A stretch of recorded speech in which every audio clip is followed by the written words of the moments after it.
Welcome everyone to episode 13 of the Reinsurance podcast. I'm your co-host, Jared Lee. As always, I'm joined here with Ben Rose. Say hi, Ben. Hi, everyone. How are you doing? And also, we have a special guest to the podcast this week. Paula, do you want to introduce yourself? And Paula has the surname that we've struggled to pronounce already on the Reinsurance podcast. So I know why I'm being asked to introduce myself, so that you don't have to say my name. I'm Paula Jarzabkowski, and I'm a professor of strategic management at the University of Queensland Business School and at Bayes Business School at City University in London.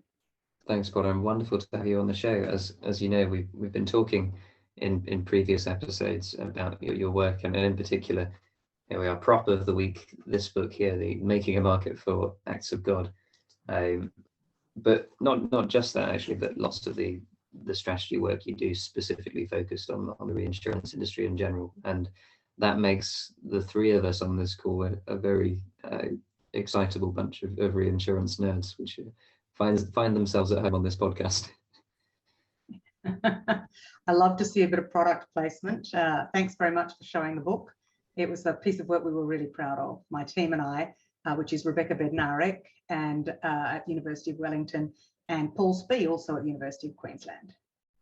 I mean, I think we want to dive into some of the concepts and some of the things that sort of originated that, but I'd love to dive into kind of what was the origin story of this sort of multi-year piece of work that was going to embed you into the London market, into the reinsurance space. Kind of where did that begin? Like, go to the sort of give us the origin story of this whole adventure. I'm going to have to be honest. I'm sure that you think I was always in love with insurance and reinsurance and, sorted out. But actually, I was an ethnographer who was doing critical infrastructure at the time, large-scale telecommunications and energy type infrastructure.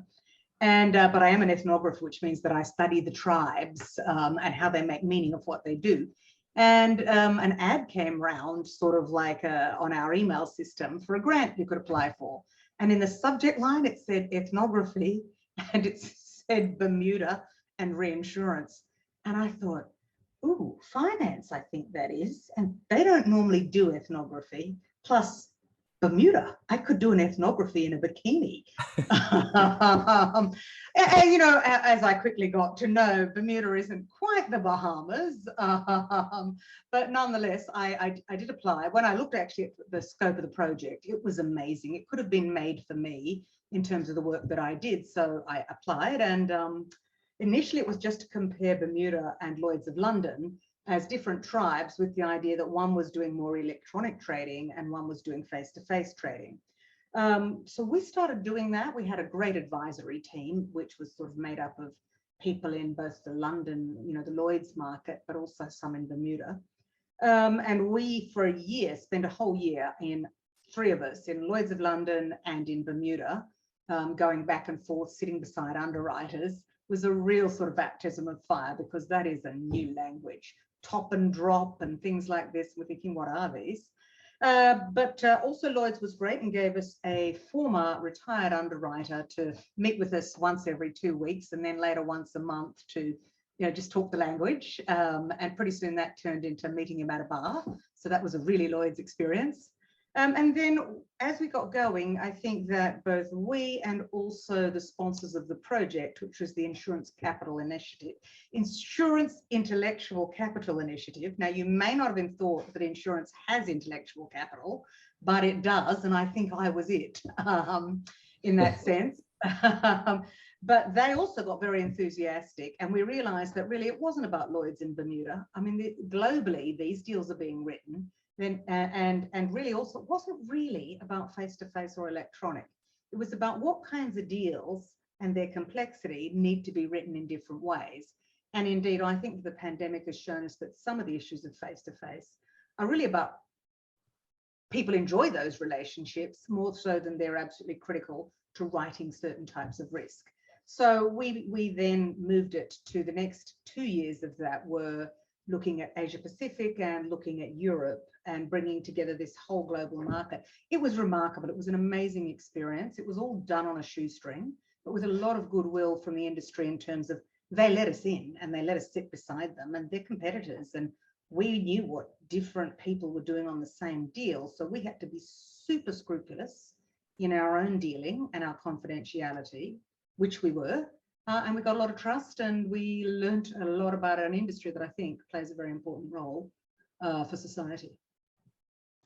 Absolutely, and it's always fascinated me the way that, and then the book again, I can't stop advocating for it as the end result here, but the type of work you did in terms of understanding what goes beyond a pricing model in terms of working out, you know, how you charge for a reinsurance deal was fascinating. The different types of information that go in and feed into, you know, how underwriters think about risk, which I don't think have been looked at ever before with that ethnographic angle of, you know, what are other factors at play, like, you know, gossip and contextualizing and so on. So I'd love to hear a bit about your thoughts on what else goes into pricing beyond just that pure sort of technicalized model version. So I think that some of the things that were really insightful for us, you know, initially when you come into this world, it looks very model driven, you know, so you see people, you know, they're working with spreadsheets, and, you know, there's a kind of flow, if you like, from the deals come in, they get looked at, they go to the modelers. You know, there are licensed models and they keep getting updated, but there's also actuarial work being done. And then some people have their own specialist models. So all of that is going on. And yet at the end of the day, it comes back to an underwriter, and we'd see them doing quite different things. So some people would say, oh, I like that model on this layer and this model on that layer. And yet when you go and talk to the modeling agencies, they'd say, our models don't work like that. Our models aren't for layers. But then the underwriter was thinking, but this model works better on this bit of the risk for me. And, you know, that other bit, for those of you who are not reinsurance geek, what it means is a layer that's really close to the risk is something that is almost like insurance. It's not just much above that. It doesn't take a lot of disaster for it to go into that. Whereas that really high layer is something where it's really got to be a catastrophe. So, you know, that was really interesting to us because the underwriters were doing stuff with the models that the modelers didn't intend. So that was the first kind of sign that models mean something else to them. Plus, you know, even the actuaries, you know, who develop the models, I actually think actuaries are really very pragmatic people. They know that a lot of this is modeling, and a modeling is a best case scenario for what you can do, but they're aware that there are a lot of inaccuracies and that the data are, you know, while the computers can do a lot of things, the data are imperfect. So in that sense, there was also people saying, look, we're using the model like this, but I mean, as you've seen in the book, you know, one guy goes, look, you know, I'm writing this risk and I'm writing it for 1 in 400, and we've had models for 40 years. So how do I really know? I mean, he may have said slightly more directly than that, how do I really know? But, you know, so they expressed some suspicion about the models. So that was kind of the first thing, but we were doing a lot of this North American, very detailed, a lot of European stuff as well, does have a lot of information. But it was fascinating when we started to move into Asia, and we realized that they're doing the same thing, but where you get given in those days a thumb drive, or you would download it from a file sharing platform, the data from some of these deals, you know, someone would walk up with 2 pages of data, like 2 paper pages, which they will then email you. And yet really they weren't doing such a different thing in that they were blending their own judgment and knowledge about risk. And that's something so tacit. And I do think, you know, that is something, and that's what the point the book makes. A lot of that tacit knowledge and understanding has been eroded in some ways. And so what are we doing around that? What can we do to make up for the fact that good underwriting used to be quite localized and very much understanding your risk? Models don't quite understand risks, they model risks, which is slightly different. They're a tool for understanding. So that was really very valuable to us. And I think the other thing is understanding that there's a technical price which a model will give you, but there's also a market price, and a market price can be a very scary and worrying thing if you ask me, because you know, like if you don't spend your capital, if you leave it on the table because you can't get your technical price is this risk is up here, then if a disaster doesn't happen, that any price is a good price, right? It's kind of like a very sophisticated bet. If you bet me and then whatever we bet on doesn't happen, I win the money. Yeah, so of course it's a much more sophisticated thing than that. But there is that thing of realizing if you stick with the technical price, you might not get anything. But then if you go too low on a market price and a disaster does happen, do you have enough capital? And that's when we really started to understand the way they have to leverage across the world. And for me, one of the most powerful things that was ever said was, it all gets paid out of the same wallet. So when the disaster happens, you know, during our time in that market, it's been a lot of disasters since, and we can talk about them all. I follow them. Who are you going to call? Disaster prof. But in that sense, we had the Thai floods, we had the Japanese earthquake and tsunami, we had, well, we had a series of things. We had the Christchurch earthquakes. So in that sense, you realize the capital sits globally, and as long as the capital can cover this thing over here, it can be a bit lighter there. And so this is a very subtle judgment game being played by interconnected reinsurance underwriters who really don't even sit, they can't sit there and say, well, tell you what, if we put 5 on this and 10 on that, that'll make up for the fact that that will happen. I mean, the world isn't like that. But they were able to sort of adequately work out capital reserving and portfolios to say, I'll go under the technical price on this. And that way I'll still use the money. And if I use the money, that's actually a good capital play. So I think there's a really, you know, while I have heard from the odd hedge fund person that reinsurance underwriters are not the intellectual heavyweights of the finance world, I think that's a bit of a rough judgment, because actually they have a great deal of tacit knowledge that they're bringing on a daily basis to balancing, you know, these kinds of, well, they're balancing large-scale disasters. Yeah, absolutely. And I think this is one of the really interesting things, again, that you've researched and written about elsewhere, is this idea of competition within the industry. I know you've presented in the past as a sort of alternative Porter's 5 forces for reinsurance, where we look at reinsurer competitive rivalry, and on one hand, you know, things like hedge funds coming in as an alternative or a substitute, and the same for the alternative capital markets that we're seeing coming in, and really putting pressure on the competitive rivalry between reinsurers. But what I wanted to ask there was, do you see, I guess, the status of traditional reinsurers as somewhat protected or worth protecting because of their practices and their collective risk bearing and that approach of understanding risk that, as you said, might not sound as intellectual to somebody externally in the sense of how they go about it, and maybe they don't use models as their final piece of judgment, but the practices that make up this collective risk bearing between many different players around the market, does that earn a special place still in today's world for you? I think there's 2 things to think about that. First, what is the actual basis of competition? And a lot of what we've learned about competition in, you know, the Porters, the economic textbooks, and look, I'm a professor of strategy, and I mean, Porters is great, but it's also developed around an earlier era of industrial and manufacturing, not so much for knowledge services such as financial services. And the thing about the reinsurance market, and we actually wrote a paper on this, Rebecca Bednarik and I, it draws a little bit on the data in chapter 5, and it's in Strategic Management Journal, and it positions reinsurance as a relational competition. So rivalrous competition is undercut the other party, you know, so it's a zero-sum game, it's rivalry, you carve it up, you try to take the biggest piece of the pie. Now that, of course, is there in reinsurance, but there's also what we call the floats all boats. So it's not a zero-sum game. If you are tacitly relational, then all boats raise higher. It's not sensible to compete to the zero-sum in reinsurance, because you don't want to win the deal at any cost, because then you can't afford to pay for the deal if the disaster happens. So in that sense, there's an important relational understanding that none of us can get too stupid here deliberately, because this is not like I undercut you, I do a loss leader, and then later on I'll make it up to myself when you're out of the market.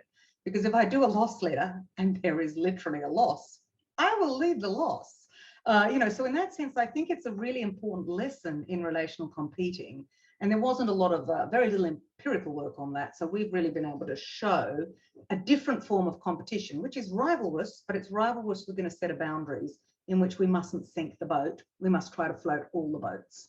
So I think that's an important feature. And I do think that that's something where if insurance and reinsurance remain the main way we transfer risk, and at this stage they do, even when we look at them in government models where the government is largely a monopoly, the government still uses the insurance and reinsurance system. So the state insurer or reinsurer is in fact operating like an insurer or a reinsurer. So the model, I believe, of transferring risk is a critical one. And we would not want to see that was changed, I think.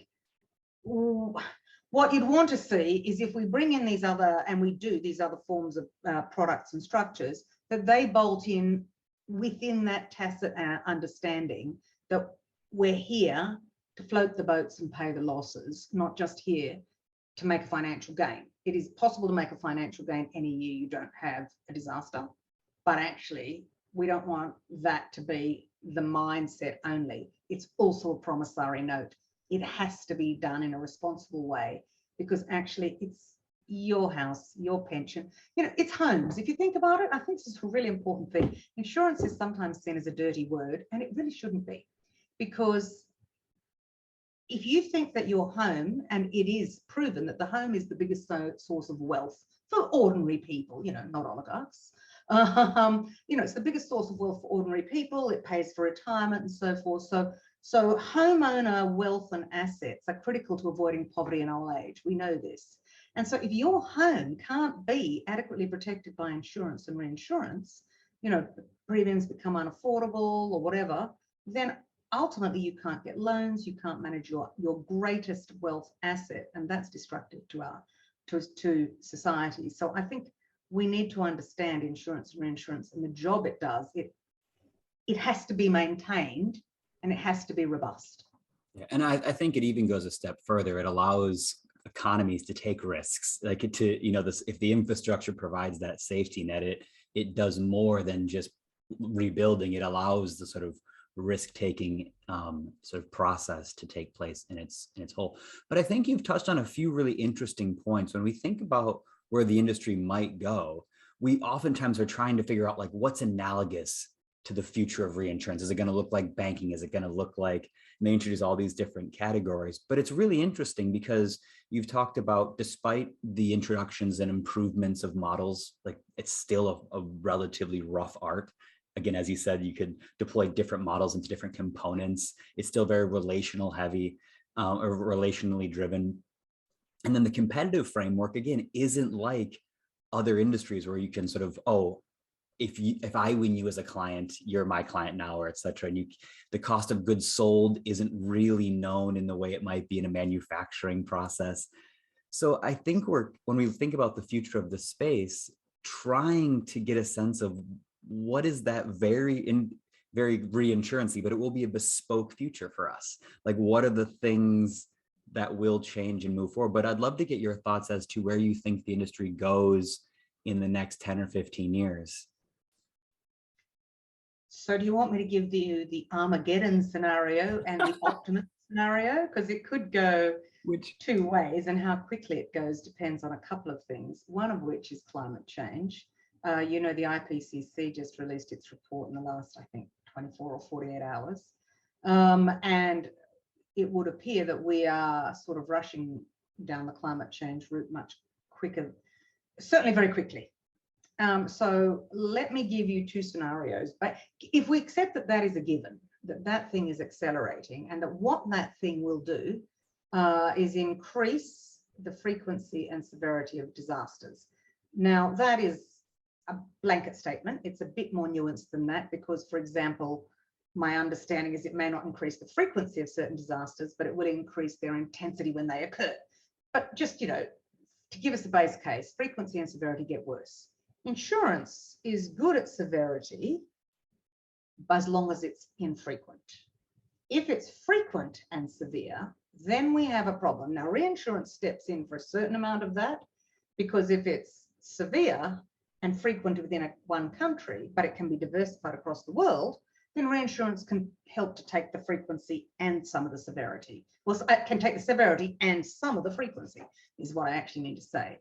But if then climate change is an underpinning thing connecting systems in such a way that there are more disasters in more places, that diversification starts to break down. So if we say that that is the case, then the whole basis of the reinsurance bit that underpins it starts to become problematic, because we can't have frequently severe events in multiple places all being paid for from one wallet. So what would a logical thing be to do? What would a regulated thing be to do? Well, you would be required to be solvent. As a good reinsurer, you must have the money. Just as a good insurer, you must show that you are taking risk responsibly so that you'll be there to pay when the disaster happens. So understandably, you have to increase the price, either based around the uncertainty that you face of we don't know how bad it will be, or indeed because your models start to make you more and more certain that we know it's going to be really bad, so we have to charge more. So if we think about it that way, premiums could become very unaffordable for the most risky things, which means that they'll be largely meaningless and that they won't get taken up. They will be high levels of deductibles. And so in that sense, really, if we take that Armageddon scenario, then the insurance and reinsurance world withdraws from the worst of the risk. That's really, I think, a frightening scenario for society. And I think it could happen subtly without us knowing it, because we see this as prudent risk taking, but actually it's slowly eroding all the places where we really want it. Or we approach that head on. We say, this is actually happening. And yet insurance, as you said, is a critical safety net that allows so many economic transactions to occur. I mean, trade credit, for example. Did people know that? But during the pandemic, immediately, the fact that you're able to do trade transactions is dependent on an underlying trade credit insurance and things. So just our global supply chains are under, there's so many things you take for granted that are underpinned by the taken for granted idea that insurance will prop that up without anyone even knowing it. So if we say we face it head on and we say this is a problem, then we start to think about how do we actually use what insurance is reasonably good at, which is providing data on losses, on things that are more resilient and less resilient.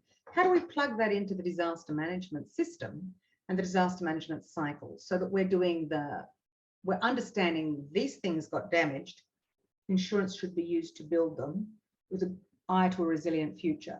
These things got damaged, if they're not insurable in any case, then they are the things that we need to consider whether they should be relocated. Because if they're not insurable under any circumstances, it really means they're actually not viable under any circumstances. So we use this reinsurance and insurance data to work out how can things be more viable, which then would make them more insurable because we changed our attitude to integrating, insurance with physical resilience. Or we said that's a warning signal that this needs to be phased out because it is actually not viable. So if we did that, I would see some of this more seamless public-private sector insurance. That's not always going to be nice, particularly private sector insurers often don't want that. They like private sector insurance, let the market rip, we make the decisions. But that's not always the best for protection. So having that integration in which the private sector provides support and in data, in which the public sector takes a certain amount of the risk, but as a result, the private sector has to bear some of the burden of that. It can't be allowed to just say, well, we'll get the yay good risk, you get the yay bad risk. It's we're going to need to change the dialogue. That's pretty much what we're going to have to do anyway to deal with climate change the dialogue between the public and private sector in a lot of different places, different eras or spheres of the world. Insurance is one of those. I believe that there are models out there that already work. They are localized. They have a lot of historical, background to them, but some Switzerland, France, to some extent Spain, have some good models there where those sorts of things could be studied. Obviously, you can't take a model and move it anywhere, but you could take it, you could study it, and you could say, could this be scaled up? Could this be aggregated? Could this be adapted to make a more climate resilient future in which insurance plays a part? So I've got those two Armageddon scenario, which is insurance disappears, becomes meaningless largely for anything that is significant risk. That'd be a shame. Or it says we're actually very good at this, we're partners in this. It may mean it's not just about selling risk, but also about partnering on making risk viable. Yeah, it's a fascinating way of looking at it, and scary, I should add to that. Also fascinating in terms of, I think one of the things that the industry talked about for a really long time was the protection gap. I think the way it was always framed was the protection gap is the stuff that we haven't insured yet, but we probably should, and we've got to find ways of insuring it. As if, these areas of the world, or these areas of business, of life, of economy, etc., that were uninsured, we're just there. We just haven't really worked out how to price them yet, or what to do with them. But again, from what you're saying, it might be that it might not be that these things are underinsured or as such, but more that they are uninsurable. And the sooner we can recognize that, in some cases, we need to start finding more viable ways of existing, rather than trying to, keep pushing forwards with ways that are always going to be uninsurable, which is a real challenge, I think, for the world, especially, with the hardship of those non-viable options typically falling down to the more or the less wealthy parts of our global ecosystem, our global world. It does tend to be something that's impacted quite heavily by the wealth gap, rather than or related to the protection gap, I guess, simultaneously. Yeah, when I first came into this industry, and I remember someone saying it to me in 2010 or 2011, there's nothing that is uninsurable. There is no thing that is uninsurable. There is only things that the price is too low. I'd really like to see some people feel very comfortable about that now. So you're happy to take certain types of things, are you? Because no one's going to pay you one in one. Yeah, because that's not insurance. That's not even a savings product. If you're one in one, there's no point in taking your product. So in that sense, I think that kind of truism has been proven not true. And yes, so that in itself says we need to think differently. Not all risk is insurable. How could insurance be one of the many tools in climate adaptation? And I think it could be a very good one. But there is some mindset changing. And so I guess to the broader sort of question around how we see reinsurance changing, we talked a bit about pools and government, public-private collaborations and so on as one potential mechanism we see it going more and more. What's your outlook for, I guess, other types of alternative insurance? And I know you put a bit in making a market for acts of God in the later chapters around bundling of deals and composite deals and those sorts of things. I know we've heard occasionally people say they probably shouldn't say fewer better friends and things on deals as well. We see all sorts of different structures of facilities and things that can be used to create big piles or bundles of risk. What's your outlook for that type of trading, I guess, for the industry? Is it supportable from an ethnographic perspective, or does it come with challenges? There's some really interesting things that are getting discussed a lot right now. I'm curious about them.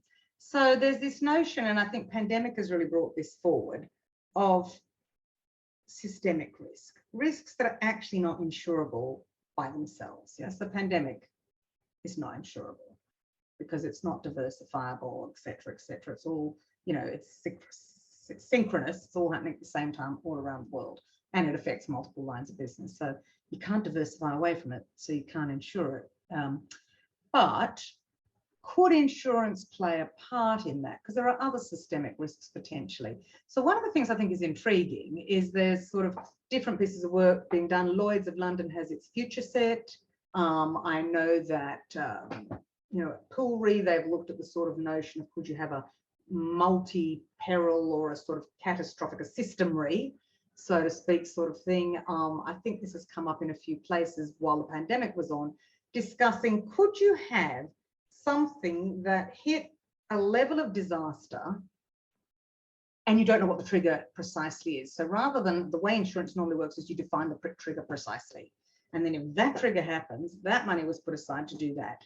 So instead of it being a sort of like full blanket product around one defined risk, it's a like system shock happens, certain amount of capital is available for like disaster liquidity, the immediate response, or a certain amount goes. So people who take this out, and then everyone's putting something in towards it. And it then is available to create some sort of liquidity to respond to different types of systemic shocks, given that we may know less about what the shocks are. I find it very intriguing because the idea of insurance without a trigger is like, that can't happen. But, really, why shouldn't we at least try to think about it? Because then we might think of ways to have alternative triggers. So I think it's an interesting thing, and I'm pleased to see people thinking about. We've always said insurance can't do systemic risk, but can insurance play a part in systemic risk? That I think is a different question, and one that I'm pleased to see being asked, and one that I think we should ask. So I think that's an intriguing idea. Yeah, absolutely. And speaking of different questions, I know we're coming roughly up to time, but we always like to end our sort of more intellectual episodes with something a bit lighthearted. I think I'm right in saying that you're also a fan of the Reinsurance podcast's favorite game, Frisk, where we try to determine the real risks from the fake risks. So if you'd be happy to take part, I can set up a quick versus game between yourself and Jared to try and work out who wins this episode's game of Frisk. Go on. I mean, I have to say that one of the joys of doing that, Making a Markets book, was having the opportunity to go out at night with reinsurance underwriters and brokers and insurance clients and sit around talking insurance and reinsurance. There are not a lot of people who really want to sit over a nice dinner and talk that. So yeah, why not have an insurance quiz or an insurance joke or game? Of course. Yeah, I've struggled on a couple of them, but it's always nice when we have a guest on the podcast because I don't have to bear the entire challenge. But let's see what you've got, Ben. All right, so this week we're going down the road of prize indemnity insurance. So what I've got for you are two prizes, and they're both real prizes that were offered by corporations. Only one of them, and this is the trick that you have to try and work out, only one of them was insured, and the one that wasn't insured was actually the one that was claimed on. So they're both real prizes. One of them someone tried to claim, and the other one was insured, but nobody tried to claim, if that makes sense. So the first one is the prize offered by PepsiCo of a Harrier jump jet to anyone who collected enough Pepsi vouchers to be able to exchange them for a Harrier jump jet. And the second one is a prize for finding the Loch Ness monster, which was offered by the Cutty Sark Whiskey Company. So one of them was claimed and one of them was insured. Can you guess which was which?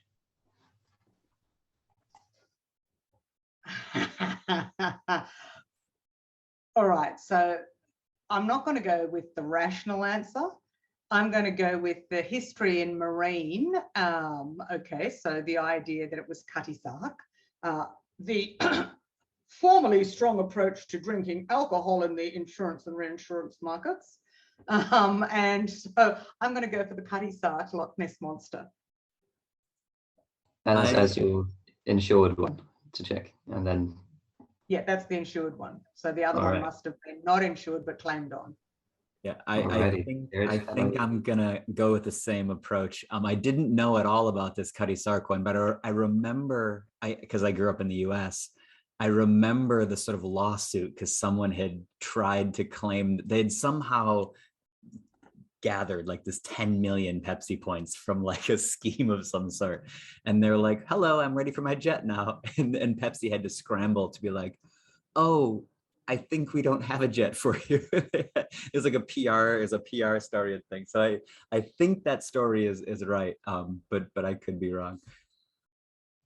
Oh, I'm very impressed, both of you. Well done, you've both smashed it. So indeed, the infamous case of, I think it was Leonard versus PepsiCo, was exactly as you described, Jared, where PepsiCo claimed that it was just a promotion. They did eventually win, but this poor guy Leonard had worked out that actually the 7,000 or something vouchers that you had to collect was quite feasible if he got all of his friends to contribute, and easily came well under the cost of an actual Harrier jump jet. So that is the real claim that was made for that prize, but it wasn't insured as far as I or anyone on the internet is aware. However, the Loch Ness monster case was offered by Cutty Sark Whiskey Company, and they had a bit of a panic when they realised if somebody did actually find it, they would have to give out a £1 million prize. And so even though I think the policy had some funny warranties in it, including verification by the Natural History Museum of London, and also a minimum length of the monster of 20 feet. There was indeed an insurance policy taken out to make sure that nobody did actually find the Loch Ness monster and claim that prize money. But I would be devastated if you'd found the Loch Ness monster and it was 19 feet and they wouldn't pay out your prize. So like nothing, 19 feet 10 inches, no money for you. Yeah, well, thank you for that, Ben. That was certainly an unexpected way to I hadn't thought about that one, but it was a goodie. But it's always funny as well, because there's all these like interlocking components. Like even if Pepsi lost a lawsuit, like there's probably an insurance policy against the ad agency that they could make. PepsiCo could be like, we're getting sued because of your ad that we paid you to help us, so the network is so interwoven that at some point it's insurance that protects insurance and all these different layers of the system. So I think it's why we find it so fascinating and why we've loved having a conversation with you, a fellow reinsurance nerd, if I can call you one. I prefer geek myself. Perfect. Fabulous. Well, thank you again so much, Paula, for joining us. I hope everybody listening has enjoyed, and we really look forward to seeing you next time. So it's bye from me. Do you want to do one more bit of product placement and hold up that beautiful book? Yeah, let's. Great stocking filler at Christmas, or just random present any time of the week. We'll make it the screen grab for the episode introduction on YouTube, so you can easily, we'll have links to bios and all these things that Cordy can make magic with at the end. So yeah, all of our listeners will be able to very easily access it. It is definitely worth a read. Thank you very much. It was really a lot of fun to talk to you. Really enjoyed it, Paula. Thank you so much. Bye. Take care. Thanks, everyone. Thanks. Bye.